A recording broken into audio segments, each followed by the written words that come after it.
she of all things transformational, transformational massage therapy, body work, transformational guidance coaching, and yoga, which is the most transformational of all things.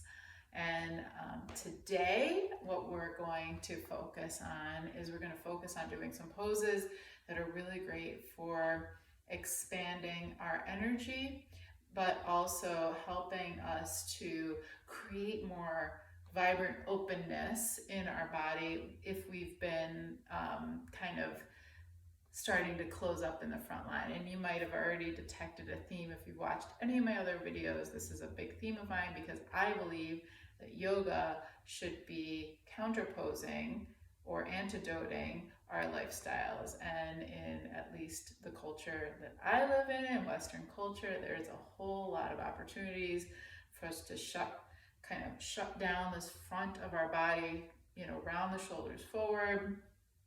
And I live in the northern hemisphere. It's starting to get pretty cold for winter, and I do find myself kind of, like cowering in like this all the time, as if I'm trying to shrink the amount of surface area that the cold air could touch. And so I always really crave a lot of expansive opportunities when I'm practicing yoga and teaching yoga at this time of year. So we're going to really zero in today on half moon pose, Ardha Chandrasana. And so to get us ready for Ardha Chandrasana, we're going to need a few props. You might need some blocks or something that could act like a block. I've even used like a cooking pot as a block. That could work if you don't have a block. And you might want a chair, and it doesn't have to be a folding chair. It could be a kitchen chair or a dining room chair, but probably not something on wheels. Or if it has wheels, just lock them. So the first thing that we're going to do is we're going to take the chair, and you can have the chair back facing you, and let's have it over to our left. We're going to point the left toes towards the chair, and you're going to bring the right foot back into a pretty big, generous step. Trying to align that front left heel with your back right arch. Those back toes need to be turned in a little bit. And then from here, you're going to turn your hips as if you're trying to face them towards the chair back. And we're just going to move through triangle, Trikonasana posture first. So once you've turned your hips all you can, start to reach out with that left hand. Reach, reach, reach, reach, reach, reach, reach. And you can land the left hand anywhere it lands on the chair. And exhale and open up that right shoulder so that your chest is facing the right. You can open up the right arm if you want, or you can keep the right hand hooked on your tailbone to kind of help you spin open. If this causes too much of a stretch in your inner thigh, which is where we're feeling the opening for this pose, and you're starting to round your spine or cower down, then come up a little higher, pull the chair closer. The pose you don't need to get close to the floor. What I'd rather have you experience is lengthen the spine and an opening in the inner thigh. On the other hand, if you find yourself to be on the more flexible side, you could bring the hand down. You could bring that chair a little closer. Or of course, you're free to use a block at whatever height works for you.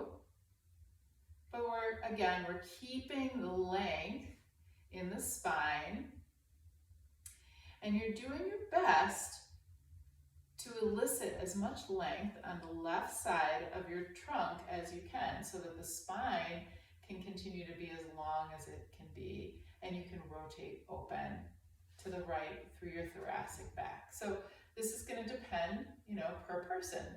Don't try to do what I'm doing or what you've seen another picture of someone doing, but try to do what's appropriate for your body, honoring the length of the spine and knowing that this stretch is really more for the inside line of your front, in this case, left leg. Take a deep breath, exhale, and then we'll come up and we'll switch sides. So if you're using a block, take the block with you. If you're using a chair, take the chair with you. And we're going to turn the left foot to face forward And the right foot to face forward, and the back left foot, the toes are going to turn in a little bit, and you're going to try to align that front right heel with the back left arch. And then, of course, if you have the chair, it's in front of your right foot. We're going to turn our hips either to face the chair back or to face, you know, the end of your mat there. And once your hips can't turn anymore, reach, reach, reach, reach, reach, reach, reach, reach, reach, reach, reach. And then the hand, either your forearm will land on the chair back, or you can bring your hand down to a block and spin open, drawing your left shoulder blade closer to the spine so that the torso is opening up to the left. And remember that we're doing our very best to create length on the right side, the underside, the right side of your trunk, so the spine stays long. The stretch here is on the inside line, the front right leg. You might feel a little on the outer left hip or, you know, flank of your back, but that's not really where this is targeting. This pose is really more to target the legs, bring strength to the legs, and open up that inside line of that front leg. After a few deep breaths, you can press through your feet, coming up, and then we'll come back. Now let's stand with feet together in Tadasana for a second. And then we're going to explore half moon pose, Ardha Chandrasana. So again, we're going to have this chair here. And I'm just going to show it in stages so that no matter who's watching, you can find a variation of this pose that's going to work for your body today. So, and also it's just great to know options, right? So what we're going to do is we're going to go with the left leg up first and the right leg as the standing leg. And so in this pose, you're going to use the block to in front of and to the outside of the front foot. So my right leg is my front foot, blocks in front of to the outside. And then I'm going to have the chair here, and I'm going to land my left foot on the chair just for the sake of showing you that you can use something to prop your leg open. So bringing my right hand down to the block, I'm going to take a deep breath. Oh, a little far away. Take a deep breath. Exhale. Lift the back leg and then just hook those back toes or foot on the back of the chair. I want to maintain my front foot, toes pointing forward, and I want to turn open in my upper back, my upper spine, so that my chest faces the left. And then the arm can come up, or you can keep the thumb hooked on the back of the pelvis. So this could be a variation of the pose for you. You could also use the chair seat if you needed to, and come up even higher with like maybe 2 blocks under your hands. So the leg would go lower and the hand would be higher. That's a potential. So let's repeat it on the other side. You can use the chair for your foot, right foot, or you can omit the chair. You decide. So you're going to take the block, maybe 2 blocks. How about I show it with 2 blocks this time, just for the sake of you seeing what that looks like. So the blocks are in front of and to the outside of the left foot. Left toes pointed forward. You're going to exhale, lift that left leg. And maybe if you're using the chair, your right foot has landed on the chair. Maybe you're just in free air. You're going to keep energy through that lifted leg and rotate open through the thoracic spine. So now your chest is rotating open to the right. Remember, your right thumb could stay hooked on the back of your hip and your sacrum, or you can raise that right arm up. So this is me a little higher up with the blocks, and you can see the leg is a little lower when I'm higher up. If I come even higher up onto my fingertips, the leg goes lower. So basically I'm like a lever. So from my head to the raised leg, 1 line. Good. And then you can come back and and come into mountain pose, Tadasana, for a moment. Take a deep breath, see how that feels. Good, you should be starting to feel quite expansive. Now I'm going to show a variation of the pose using a wall behind you. And I know the angle's a little weird with the camera, but essentially you're going to need to find how much space you require between your body and the wall, which is different for everybody depending on your height. So you'll see what I do, and then you can kind of adapt. Also, I'm working with a slanted wall, so I'm going to be farther away from the wall than you would if you're using a flat wall. But this is really great because what happens is that when I raise my foot up on the wall, I get even more ability to expand and open. You'll see what I mean. So, just for the sake of starting out, I'm going to take a block and use a block and have the block in front of and to the outside of my right foot, which I'm going to stand on first. I'm going to take a deep breath, exhale, and bring my leg up. And you can see my left foot has landed on that wall. And then I can rotate open, raising that left arm, or I can keep the left hand on the sacrum.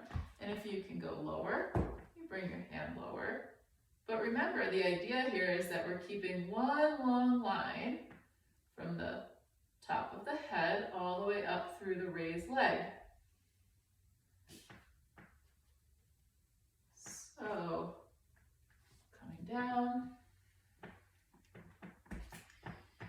you can return, and you don't need to use the wall, but I wanted to show you the option. So because I have the wall, I'm going to do it another time with the wall. You can always pause this video, find a wall, right? Okay, so I have my left foot forward, blocked in front of and to the outside of the left foot. Up, I'm going to go with that right leg. And then adjust the height of the block according to what my body truly needs. You might need higher, you might need lower. And then exhale, coming down. And let's return to Tadasana. Take a breath. You don't have to do this at my pace. You can always pause, fast forward, rewind, right? And so we're going to do it just one more time, using only whatever amount of prop you need under your hand and nothing for the foot at all. And feel free to practice along with me or choose one of the other options. Okay, so I'm going to go again with the right foot as my standing leg. And I'm going to bring the block to in front of and to the outside of that standing leg. And look at, I'm going to enter this through a little bit of a lunge. So taking a deep breath, exhaling, straightening that right leg, and raising the left leg up. Oh, looks like my head got cut off there. And you bring your right hand as high or low as is appropriate for your body so that you can create one line from the top of your head to your foot with your standing leg straight. So the stretch would be on the standing leg, the toning strongly through the raised leg and the standing leg. And then exhale, coming back. And we'll take the block to the other side. Try not to cut off my head on the video this time. So block in front of and to the outside of that left leg. You have your blocks as high as you need them to be. I'm going to take a deep breath, exhale, raise up that right leg, spin open through the chest a little bit, and create one powerful line from the raised foot all the way through the top of the head, opening the chest fully. So you do not want to be rounding the shoulder forward. That is not an expansive pose. That would be a closing pose, and that's not this pose.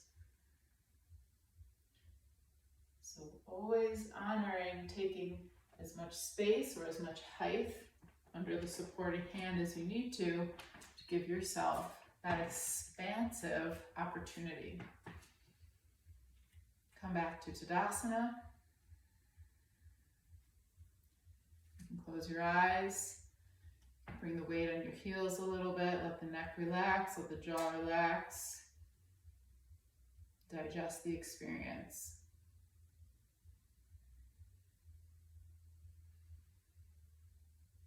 So I thank you so much for this little exploration.